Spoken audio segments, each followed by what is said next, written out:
सामान आणि मटेरियल घेऊन येतात त्याच्यामुळे BRL लॉजिस्टिक कंपनीचा त्याच्यामध्ये काही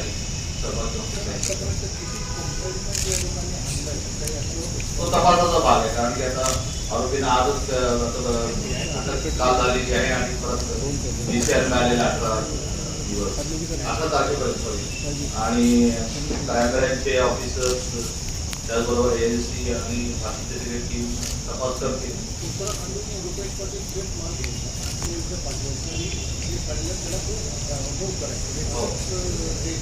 यस आणि आता याची व्यापकता फक्त आपल्या शहरापुरतं आहे का इतर जिल्ह्यामध्ये आहे, नाशिक, जळगाव, जळगाव त्याचे देखील आम्ही पडताळणी करत आहोत. मुद्देमाल आणि आरोपी वाढण्याची शक्यता 100% फिर्यादीमध्ये तुम्ही बघितलं 41 आरोपी आहेत.